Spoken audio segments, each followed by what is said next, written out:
Muy bienvenidos mis estimados hermanos y amigos que están siguiéndonos en este nuevo estudio de la lección de escuela sabática. Cada semana les traemos un nuevo estudio sobre el tema que estamos estudiando en la escuela sabática, así que sean todos bienvenidos. Hoy vamos a estar estudiando un tema muy importante que tiene que ver con los fundamentos de la profecía. Voy a pedirles entonces a ver si me pueden acompañar y vamos a iniciar esta intervención por medio de una oración. Nuestro buen Dios, te damos gracias en esta hora porque tú eres el que nos da sabiduría. Rogamos ahora pues que nos des ese entendimiento para poder comprender tu palabra en esta hora. Te lo pedimos en el nombre de Jesús. Amén. Muy bien. Vamos a iniciar, es uno de los temas tan importantes de la profecía que vamos a tocar el día de hoy porque estaremos hablando básicamente de los fundamentos de la profecía. Una de las cosas importantes que vamos a ver durante el desarrollo de este tema en la lección de escuela sabática es que el primer sitio donde se encuentra la simbología de los querubines es precisamente cuando Adán y Eva son expulsados del jardín del Edén. Otra figura donde vamos a encontrar los querubines es en el propiciatorio, que era la tapadera que cubría el arca del pacto. Y otro lugar donde vamos a encontrar entonces la simbología de los querubines es en las visiones del templo de Dios que encontramos en la Biblia, tanto en el libro de Isaías, en el libro del profeta Ezequiel y también en el libro de Apocalipsis. Lo que básicamente nos está diciendo este tema es que de la misma manera en que Dios expulsó a la primera pareja del jardín del Edén, símbolo del trono de Dios, Dios desde ese momento está intentando que el hombre vuelva a ese jardín del Edén. Por lo tanto, está haciendo todo lo necesario en acercarse al hombre, enviar a su Hijo para que muriera por todos nosotros. Así que dicho esto, vamos a entrar rápidamente en el estudio de la lección de escuela sabática. Vamos a ello entonces. Una de las cosas importantes que encontramos en este tema es precisamente el versículo de memoria que está basado en lo que el profeta Isaías nos dice allí en Isaías capítulo número 6 y versículo número 8. Después oí la voz del Señor que dijo: ¿a quién enviaré? ¿Quién irá de nuestra parte? Entonces respondí: aquí estoy, envíame a mí. Dios siempre ha querido habitar con los seres humanos. El propósito de Dios al crear el jardín del Edén, era habitar con el hombre, con esa primera pareja que él había creado, y el objetivo es que el mundo llegase a ser como era el jardín del Edén. Ya conocemos que el pecado hizo que fueran expulsados del jardín del Edén, pero desde entonces Dios siempre intentó habitar con los seres humanos, su creación. Ha hecho intentos hasta que por fin un día logremos ese objetivo cuando el Señor venga por segunda vez. Bien. El trono de Dios es básicamente el centro del control del universo entero. Cuando a Pablo se le pregunta, él dice que el Señor, el Dios Todopoderoso, habita en lugar de inaccesible luz. Así que los querubines son los seres que están más cercanos al trono de Dios. Cuando hacemos de esto un análisis y leemos el capítulo número 4 de Apocalipsis, nos dice que después del trono de Dios, es decir, enseguida del trono de Dios, estaban los 4 seres vivientes a quienes Ezequiel les llama los querubines, Ezequiel capítulo número 10. les llama los querubines. Son los seres que están más cerca de Dios. En algunos casos, el profeta identifica como que tienen 6 alas. En el caso de Juan, dice que tiene 4 alas. Es decir, son los seres que están más cerca a Dios.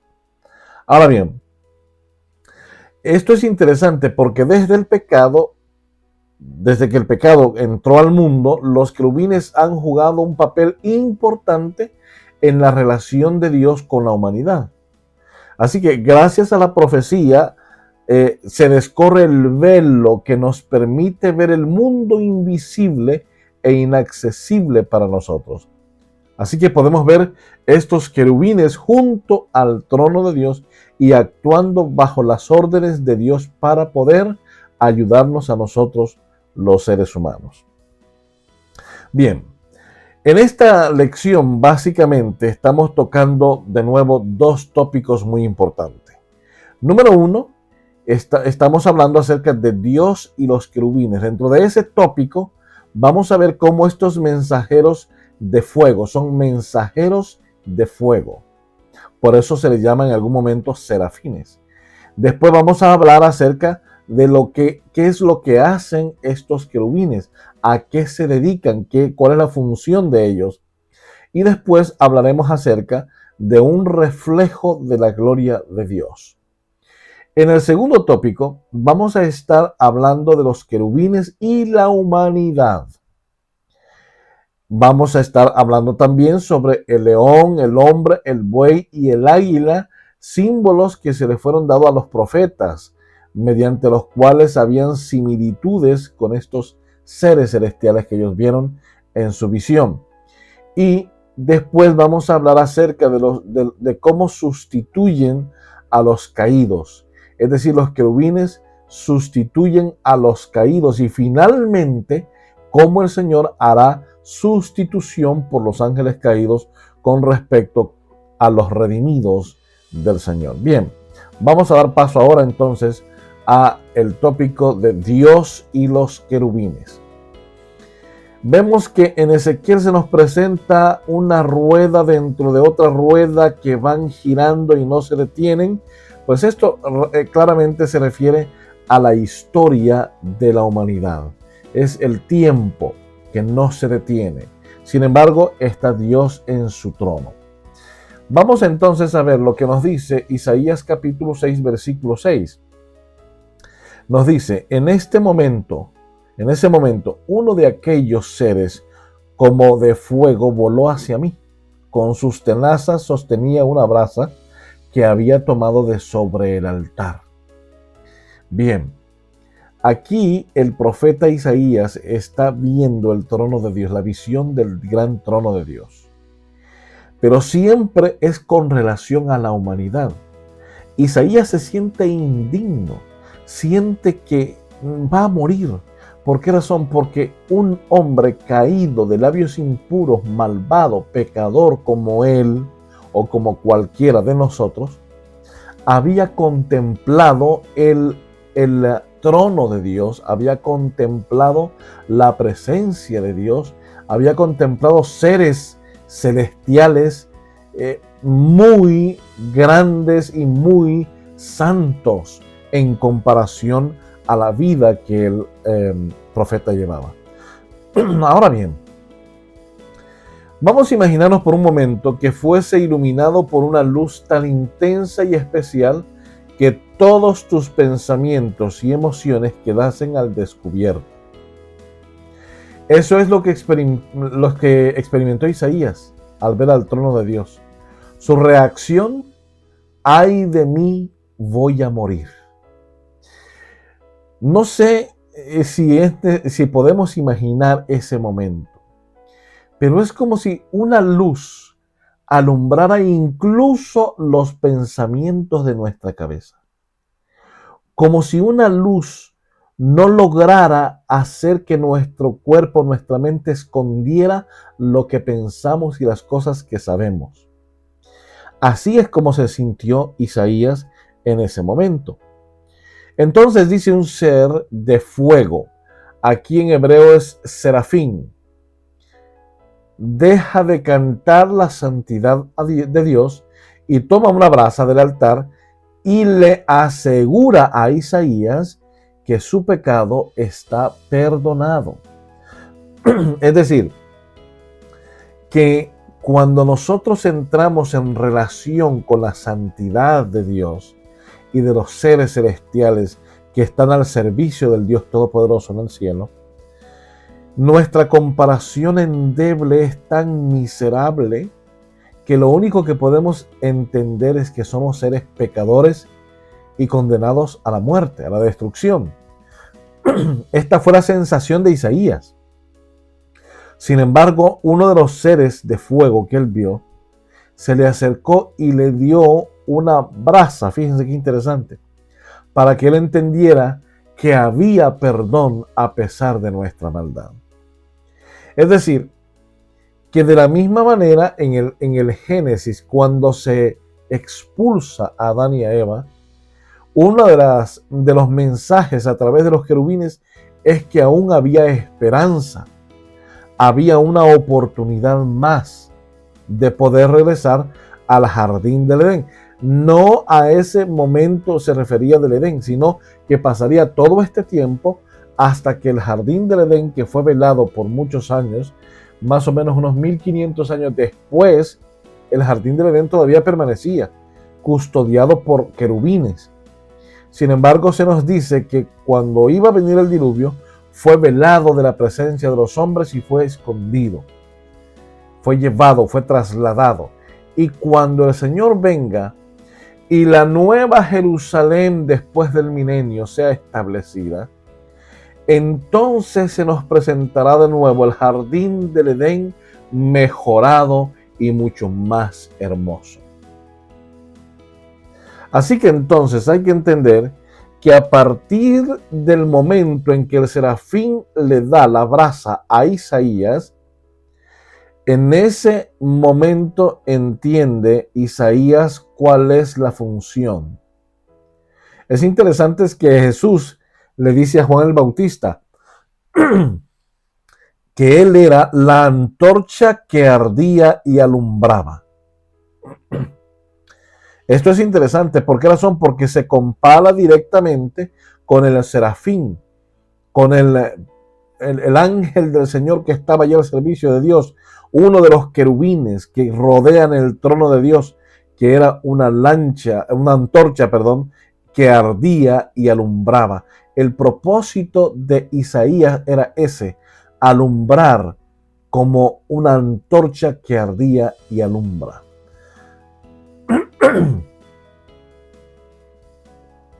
Bien, en Génesis 3:24 encontramos un texto que nos dice: echó pues fuera al hombre y lo puso al oriente del huerto del Edén, querubines, y una espada encendida que se revolvía por todos lados para guardar el camino del árbol de la vida. Esto es interesante porque prácticamente el hecho de expulsarlos no era decirles todo se acabó para ustedes, no hay ni una sola esperanza. Sin embargo, la Biblia nos presenta por primera vez a los querubines inmediatamente después del pecado de Adán. Esto es interesante porque a Isaías, uno de esos querubines, le promete y le dice que es perdonado. Esto significa que la presencia de los querubines en el jardín del Edén tenía una doble misión. Primeramente, evitar que los pecadores alargaran su mano y comieran del árbol de la vida y vivieran para siempre. Tremenda tragedia. Y segundo, decirles que aún habiendo pecado, había esperanza de vida, esperanza de salvación. Ahora, es interesante aquí, porque en Génesis 3:24 aparece una palabra que es poner o puso. La palabra traducida como puso es la palabra hebrea shakán, y se usa para indicar que Dios habita en el santuario. Dios habita en el santuario. De esa palabra proviene la palabra Shekinah, que designa la gloria de Dios que se manifestaba en el arca entre los querubines y que representa el trono de Dios. ¿Y qué hacen junto al trono? Pues adoran y ejecutan las órdenes directas de Dios en favor de los que heredaremos la salvación. Ahora, esto es importante, fíjense bien. Ustedes recuerdan el santuario, el primer tabernáculo que Dios le pidió a Moisés que erigiera y lo pusiera en el desierto. En ese santuario existía lo que se llama el arca del pacto, que contenía las 2 tablas de la ley de Dios y que estaba en el lugar santísimo. Pues a ese sitio es que bajaba la presencia de Dios. En forma de una columna de luz bajaba y se posaba sobre la tapadera del arca, que se conoce como el propiciatorio. En ese propiciatorio habían 2 querubines y dentro del arca había las 2 tablas de la ley de Dios que representan el carácter de Dios y el trono de Dios. Ahora, ¿por qué es importante esto? Porque la palabra Shakán, de esta palabra Shakán deriva la palabra Shekinah. Shakán significa poner o puso. Esto indicando que Dios habita en el santuario. La palabra Shekinah significa la presencia de Dios. Por lo tanto, cuando hablamos de que Dios puso querubines allí para que custodiaran el jardín, lo que quiere decir es que Dios colocó su presencia, su trono en medio o habitaba en medio de ellos. Por esa razón es que más adelante vemos cómo en el santuario se había puesto las 12 tribus divididas alrededor del santuario y en medio la Shekinah, es decir, la presencia de Dios, que quiere decir que Dios habitaba en medio de ellos. Ahora bien, vamos a ver un pálido reflejo de la gloria de Dios. Dice Apocalipsis 4:6, y delante del trono había como un mar de vidrio, semejante al cristal, y junto al trono y alrededor del trono, 4 seres vivientes llenos de ojos delante y detrás. Esto es impresionante. Primero porque la descripción de los querubines que circundan el trono de Dios, registradas por Isaías y Ezequiel y Juan, tienen grandes similitudes. Unas de ellas, vamos a ir viendo. En Isaías 6, 1 al 4, son seres de fuego y se les llaman serafines. Tenían 6 alas y alaban santo, santo, santo. Miren qué increíble esto. Y entonces al final tenemos que llenan de humo el templo, como incienso, de intercesión, de oraciones que los justos elevan hasta el cielo. Ahora bien, en Ezequiel 1, 5 al 14 encontramos de nuevo esta visión para el profeta Ezequiel. Y aquí encontramos que son hachones de fuego. Luego, estos hachones de fuego tenían 4 alas. No tenían 6, sino que 4. Luego, estos 4 tenían 4 caras, de hombre, de león, de buey y de águila. Y por último dice que resplandecían. Eran resplandecientes a lo sumo. Y entonces en Apocalipsis 4, del 6 al 8, encontramos de nuevo esta visión. Y aquí se les dice seres vivientes. No, ojo como esto, fíjense. En Isaías 6, 1 al 4 dice que eran seres de fuego y se les llaman serafines. En Ezequiel 1, 5 al 14 eran hachones de fuego. Y en Apocalipsis 4, 6 al 8 son 4 seres vivientes. Y tenían también 6 alas. Y alababan, santo, santo, santo, de la misma manera como lo presenta Isaías.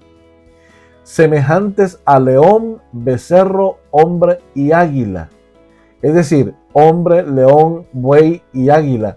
De la misma manera lo presenta Ezequiel. y estaban llenos de ojos. Miren que Isaías los presenta como que llenaban el lugar de humo, el templo, pero Ezequiel los presenta como resplandecientes y Juan los presenta como llenos de ojos, que representa conocimiento y sabiduría. De manera que los querubines resplandecen y brillan, es decir, los ojos, son símbolos de brillo, reflejando la gloria de Dios. Todas las criaturas de Dios fueron diseñadas para relegar o para reflejar su gloria, tanto los seres humanos hechos a su imagen, como los seres angélicos que están junto a su glorioso trono. Es decir, todo lo que Dios ha creado tiene un propósito, y el propósito es reflejar su gloria. Por eso es que estos 4 seres que aparecen en Isaías, en Ezequiel y en Apocalipsis son seres que reflejan la gloria de Dios. Y por eso es que están, a unos se les llaman serafines, a otros hachones de fuego, a otros seres vivientes. Y todos ellos cantan santo, santo, santo. Tienen parecido a características humanas de la especie humana. Y dice que resplandecen y reflejan la gloria de Dios. Interesante. Ahora bien, vamos a ver el tópico de los querubines y la humanidad. El león, hombre, buey y águila. Esto lo encontramos en Apocalipsis 4:7. Miren cómo dice: el primer ser viviente era semejante a un león, el segundo era semejante a un becerro, el tercero tenía rostro como de hombre y el cuarto era semejante a un águila volando. Bien, la descripción de los querubines coincide con los estandartes de las 4 principales tribus que acampaban en cada uno de los lados del santuario. Vamos a poner en perspectiva. Es decir, el santuario tenía 4 lados. Estaba puesto hacia el oriente y tenía el lado sur, el lado norte y el lado oeste, el lado poniente. Y todo el campamento de las tribus de Israel debían estar debidamente organizadas alrededor del santuario, y habían 4 principales tribus. Bajo esas 4 principales tribus estaban relegadas las demás tribus. Y estas 4 principales tribus tenían sus estandartes. Ahora es interesante porque estos 4 seres vivientes, estos 4 serafines, estos 4 querubines que aparecen en las visiones de Isaías, Ezequiel y Juan en Apocalipsis, tienen una interacción directamente con el hombre. Primeramente porque uno era semejante a un becerro o a un toro, el otro tenía rostro como de león, otro tenía rostro de hombre y el cuarto tenía semejanza de águila volando. Estos son exactamente los 4 estandartes de las 4 principales tribus de Israel. Vamos a ver de Judá. Con Judá estaba Isaacar y Zabulón. Interesante, ¿no? Judá tenía la apariencia de león. Recuerden lo que dice la Biblia, el león de Judá. ¿Por qué razón? Porque era el estandarte, el león. Y ya esto nos dice que uno de los serafines, uno de los 4 seres vivientes, tenía semejanza de león, león de Judá. Otro dato interesante que necesitamos entender es que Judá estaba al oriente, junto con Isaacar y Zabulón, porque recuerden ustedes que de la tribu de Judá vendría el Mesías prometido para restablecer lo que se había perdido, para salvar lo que se había perdido, para pagar nuestra deuda. También esto tiene una aplicación profética, porque cuando nosotros leemos el espíritu de profecía, nos dice que la aparición de Cristo Jesús en su segunda venida también ha de ser por el oriente. Dice el capítulo 41 del conflicto de los siglos que aparecerá en el oriente una nube como del tamaño de la palma de la mano en el oriente. Y es la nube que transporta a los miles y millares de ángeles que vienen con Cristo Jesús en su segunda venida. Así que esto tiene una representación también profética. Ahora bien, vamos entonces al lado sur, donde estaba la principal tribu, que era Rubén, y con él estaba Simeón y Gad. Y tenían por estandarte el rostro de hombre. Miren qué interesante todo esto. Así que al lado sur estaban ellos. Al lado oeste estaba la tribu principal de Efraín, y junto a ella estaba Manasés y Benjamín. Y al lado norte, pues entonces estaba la principal tribu de Dan, junto con la de Aser y Neftalí. Y en el centro se encontraba ¿quién? El tabernáculo. Y en el área del lugar santísimo se encontraba el arca del pacto, sobre la cual bajaba la Shekinah, que como ya les hemos dicho, Shekinah proviene de la palabra Shakán, que quiere decir puso allí para habitar entre los hombres. ¿Y qué pasa? Que cuando vemos la Shekinah, significa que estaba habitando, significa la presencia de Dios en medio del pueblo, porque siempre ha sido el deseo de Dios habitar con su creación. Esto es interesante. Miren que tan interesante que Dios siempre ha querido estar con el hombre allí, con su creación, sentir que el hombre puede adorarle en espíritu y en verdad. Esto es impresionantemente hermoso. Todo esto era una simbología, porque al final, cuando leemos el capítulo 21 y 22 de Apocalipsis, vemos que de nuevo la santa ciudad baja, la Nueva Jerusalén, y tiene 12 puertas. Fíjense qué interesante. Y en esas 12 puertas dice que hay 3 en cada uno de sus lados, es decir, hay 3 al oriente, 3 al sur, 3 al poniente y 3 al norte. ¿Por qué? Porque esta es una representación de la Nueva Jerusalén. Y en esa Nueva Jerusalén, Dios habitará con sus redimidos. Por eso es que Dios nos viene hablando desde Génesis, desde el Pentateuco, a través de los profetas, las visiones escatológicas, que el deseo de Dios es habitar con sus hijos. Y nos ha dejado estas figuras para que entendamos cómo Dios quería habitar con el pueblo. Si el pueblo de Israel tan solo hubiese sido fiel a Dios, Dios habría usado poderosamente ese pueblo y Él habría estado habitando con ellos siempre. Qué hermosa profecía estamos viendo, hermanos.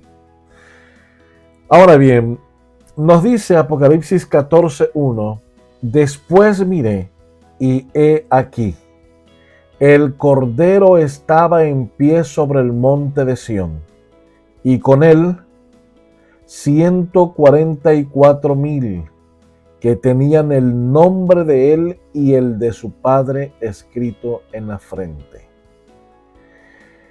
Esto es importante porque si leemos atentamente la función de los 144,000 sellados, que son los que han de pasar la última tribulación y van a estar vivos cuando Cristo venga. Esos 144,000 llevan escrito el nombre del Padre en la frente, pero es un grupo especial que caminará con Cristo Jesús a donde quiera Él vaya en el universo entero. Esto es importante porque representa que de algún modo este grupo sustituye a aquellos caídos, especialmente al querubín que fue caído, ya hablaremos acerca de eso, pero sobre todo a los ángeles que cayeron de la presencia de Dios cuando este querubín se rebeló contra Dios en el cielo. Desgraciadamente, no todos los querubines han cumplido correctamente la labor de querubín, de estar en la presencia de Dios y al mismo tiempo darnos a conocer nosotros el camino que debemos seguir para poder estar con Cristo Jesús. Hubo uno que lleno de gloria y esplendor pensó que toda esa gloria provenía de él mismo, en lugar de provenir de Dios. Así que ese ser, que ya lo hemos leído algunas veces, que se llama Lucifer, y sus ángeles estuvieron en el monte de Dios, pero fueron expulsados de él, y su lugar será ocupado por los que permanezcan fieles al Cordero. Por esa razón es que la fidelidad es importante ante Dios, porque estos fieles que finalmente estén vivos cuando Cristo venga, ocuparán el lugar de aquellos ángeles que estuvieron en el cielo, que alguna vez estuvieron en la presencia de Dios, pero que fueron expulsados del cielo. Así que ante ese maravilloso milagro, los seres celestiales cantan al unísono: digno eres, hablando de Jesús, porque fuiste sacrificado y con tu sangre compraste para Dios gente de toda raza, lengua, pueblo y nación. De ellos hiciste un reino, los hiciste sacerdotes al servicio de nuestro Dios, y reinarán sobre la tierra. Qué importante es esto, porque estos 144,000 serán los sustitutos de esos ángeles caídos, y estarán con Cristo Jesús y reinarán con Cristo Jesús. ¿Y dónde será el reino de Cristo Jesús? Pues dice que será aquí en la tierra, cuando heredemos la nueva tierra. Aquí estaremos con el Señor reinando. Qué impresionante. Este es un estudio maravilloso, hermanos. Quiero ir terminando ya con esta página 255 de la verdad acerca de los ángeles, que nos dice así: todos estos seres celestiales tienen un propósito superior a todos los demás, en el cual están intensamente interesados. La Iglesia de Cristo, un mundo de corrupción, están trabajando para Cristo, bajo su mandato, para salvar hasta lo sumo a todos los que dependen de Él y creen en Él.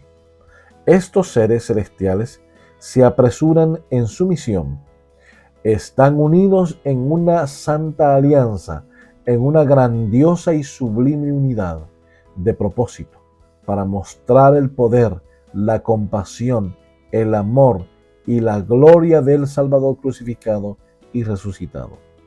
Estos ejércitos del cielo ilustran con su servicio lo que debiera ser la Iglesia de Dios.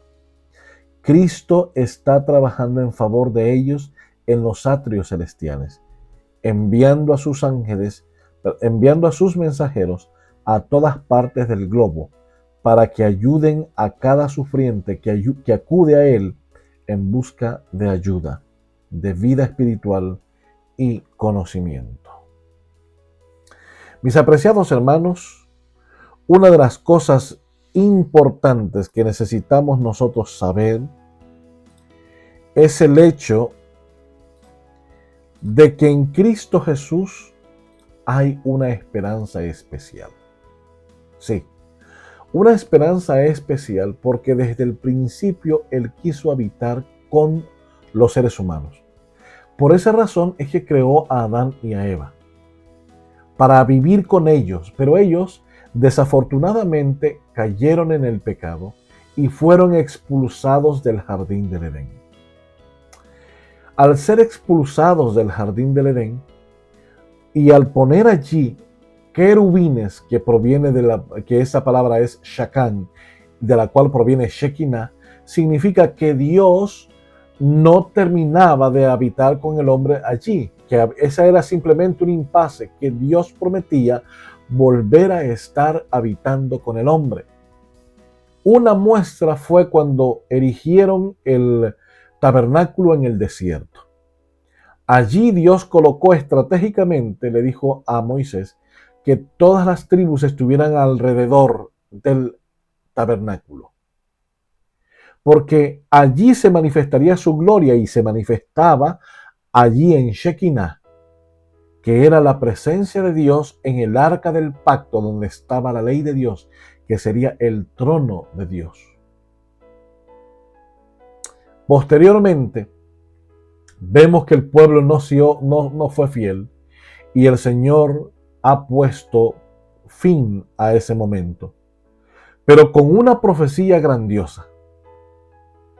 La profecía que cuando el pecado no sea más, cuando el milenio de juicio termine, cuando los hijos del Señor vayan al cielo y allá terminen el juicio y venga Cristo de nuevo con la nueva Jerusalén que la vemos descrita en el capítulo 22 de Apocalipsis, entonces allí se va a manifestar nuevamente la nueva Jerusalén con 12 puertas, 4 a cada lado cardinal.